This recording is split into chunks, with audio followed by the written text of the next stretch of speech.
Ketika Biden menerbitkan stimulus keuangan Amerika di tahun 2021 ini dengan nilai 1,9 triliun dolar atau 1.900 billion dolar atau senilai 1,5 GDP nasional Indonesia yang 1.100 billion atau senilai 27.000 triliun rupiah, maka kaum MMT mengatakan, nah tuh cetak duit deh tuh Amerika. Stimulus ini harusnya menohok perut semua guru besar ekonomi dan semua yang mengatakan bahwa MMT-nya bosman yang digadang-gadang itu memprinting money adalah bakal membuat inflasi. Tuh 27.000 triliun rupiah digerojokin di sektor ekonomi Amerika yang akan membuat Amerika tahun ini akan tumbuh 7% ekonominya di atas Tiongkok yang 6% perkiraannya. Inflasi Amerika paling top 2%. Ayo kaum new mind menantang kaum old mind yang mengatakan Amerika bakal inflasi ratusan persen. Ayo mana analisanya? Atau ikut MMT aja bagaimana? Buang deh tuh ilmu lama. Ini zaman digital, semua bisa dikendalikan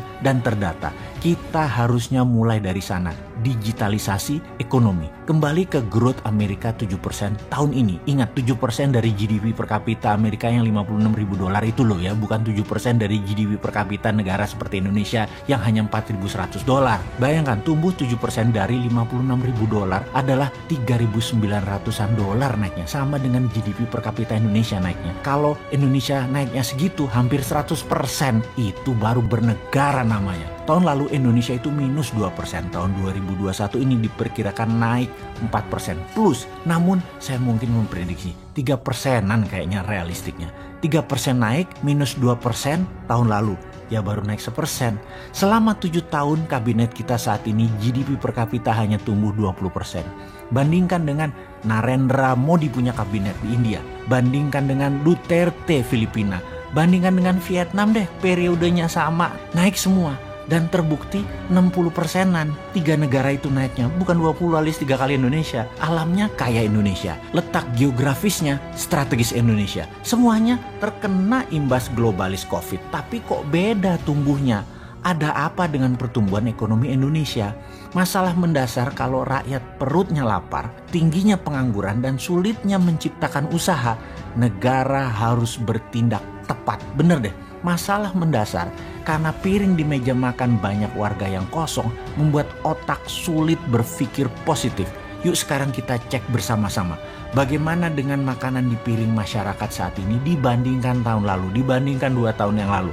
Lebih banyak isinya mana? Lebih banyak yang instan-instan atau bon hutangan di warteg sebelah udah lunas atau nambah besar? Itu aja kita cek. Tantangan ini harus kita selesaikan dengan pemahaman dan strategi baru, atau tepatnya beda mindsetnya. Caranya bagaimana? Yang paling sederhana adalah ya sudah, pakai yang old mind dulu juga nggak apa-apa, tapi ada syaratnya. Syaratnya mereka harus satu tim. Lebih baik lagi tentunya satu tim itu adalah mindsetnya new mind, pendukung MMT. Saat ini kita semua setuju untuk menyelesaikan berbagai masalah di tanah air. Strateginya adalah Vergader Verbod, seperti yang telah kita sampaikan dalam video sebelum ini. Tujuannya sentralisasi kekuatan dan gebuk yang tidak kooperatif. Sentralisasi kekuatan dan menjadi otoritarian bagi saya tidak jelek-jelek amat. Erdogan juga begitu, Xi Jinping juga begitu, Lee Kuan Yew juga begitu. Saya setuju, oke. Namun perlu diingat, apapun bentuk cara kelola negaranya, maka harus didukung dengan putra-putri terbaik yang menjalankan tugasnya. Kalau mengukur KPI, prestasi indeks yang dipakai di pejabatnya, maka semua pasti berjalan baik. Seperti Singapura deh misalnya. Kalau sebaliknya, sudah sentralisasi, otoritarian, yang dipakai orang yang manut dan dekat saja dengan indeks prestasi rendah, tapi tetap dipertahankan. Ini berbahaya kalau bernegara kayak gini. Bubrah semua. Harus berani memakai mereka yang punya ide dan prestasi cemerlang. Banyak saudara sebangsa yang cemerlang otaknya dan prestasinya. Pakai mereka itu yang saat ini menjadi pejabat atau menteri pemain utama Liga Menteri Kabinet Urusan Ekonomi. Sudah masanya lengser 100%. Saya teringat pelatih sepak bola favorit saya, Sir Alex Ferguson.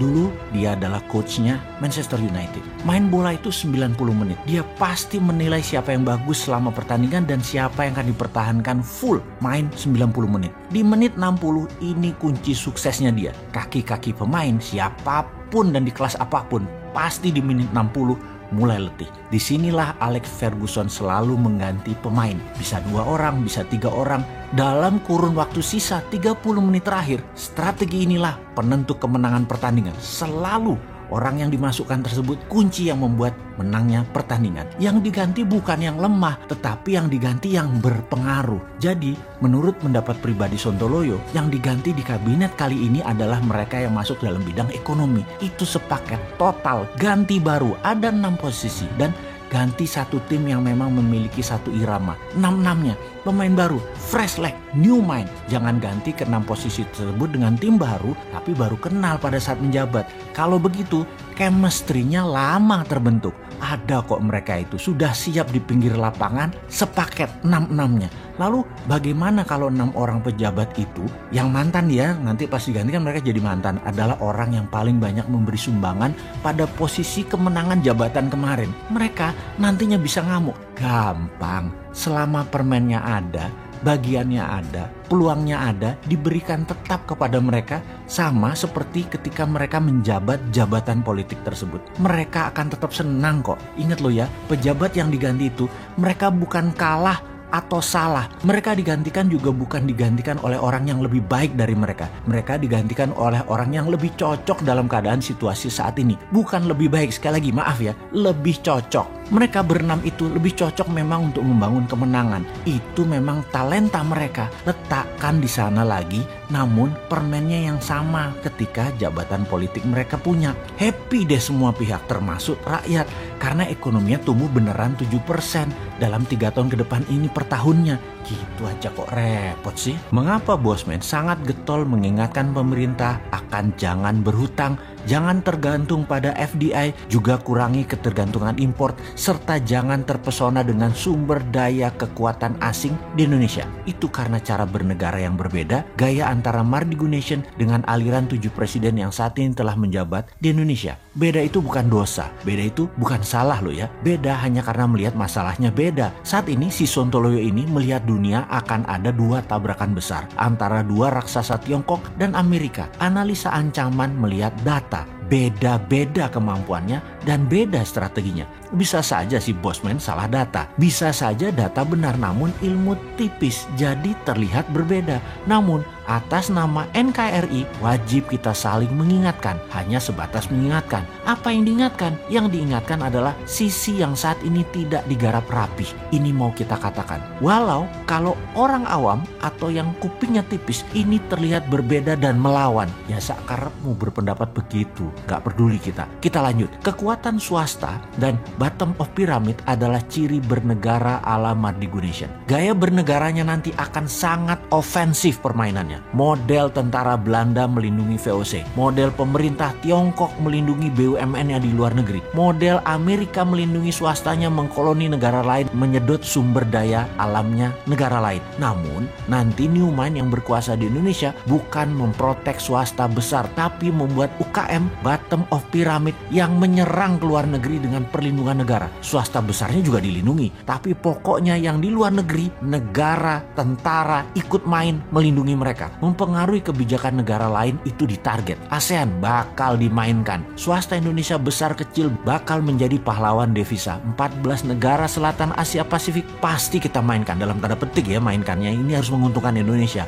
BUMN sebelum dikurangi menjadi hanya yang strategis dan vital akan membangun Indonesia di wilayah remote atau pinggiran, akan membangun 10 juta rumah tinggal murah sehat dekat dengan aktivitas. Kendaraan umum gratis, puskesmas, posyandu gratis, pendidikan gratis, semua wilayah hidup walkable, bisa dijalani, semua kemana-mana jalan. Dan karena apa? Karena dekat. Ini 10 juta rumah dibuat hanya dalam 5 tahun ke depan, tentunya dengan printing money, tidak pakai uang asing, tidak pakai tenaga kerja asing, dan tidak pakai produk asing. Pemukiman bukan di kota besar yang dibangun, karena dengan adanya 5G, kerja bisa di mana saja, bisnis bisa di mana saja. Jadi yang dibangun adalah di desa dan kota-kota kecil daerah lah. 10 juta rumah ini dibangun dan disebar di seluruh Indonesia. Rumah sehat, air bersih, sampah bersih, dekat dengan sarana keseharian. Konsep MMT kalau dijalankan tuh mengerikan. Namun syaratnya satu, old mind harus zero. Harus tidak ada orang yang old mind yang menjabat. Tidak satu orang pun. Karena new mind harus total mengerjakannya tanpa ada ide-ide bahwa pinjaman hutangan dengan asing itu baik dan benar. Pemahaman seperti ini harus dibungkus, harus dicoret, dipindahkan ke negara lain kalau perlu. Totalitarian pemahaman ekonomi harus diterapkan. Bukan totalitarian politik dan kekuasaan ya.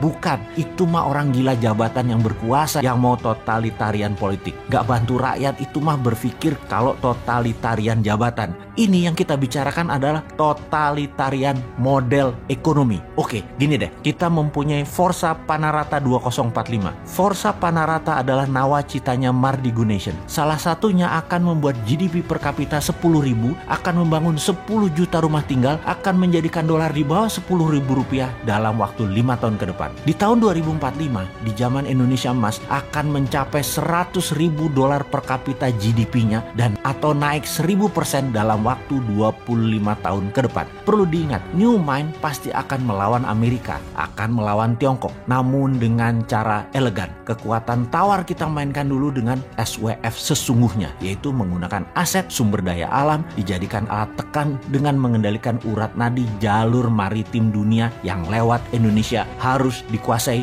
penuh Indonesia. Armada laut kita akan dibangun dalam 5 tahun ke depan. Armada penangkapan ikan, armada perang laut atau naval warfare disiapkan, radar dan satelit semua disiapkan. Mencatat peta seabed bawah laut nasional disiapkan. Alki laut dikontrol penuh oleh tower-towernya Indonesia. Setiap kapal lewat di perairan internasional di tengah Indonesia harus bayar asuransi. Ini harusnya Menteri Pertahanan yang sekarang nih mikir beginian. Tapi nggak apa-apa deh kalau nggak mikir, nggak apa-apa. Biar aja nanti Mardi Gunation yang berpikir untuk mengingatkan kaum new mind generasi digital nantinya ketika mereka berkuasa. Sekali lagi, yang sekarang ketuaan dan kuno berpikirnya, biarin aja deh.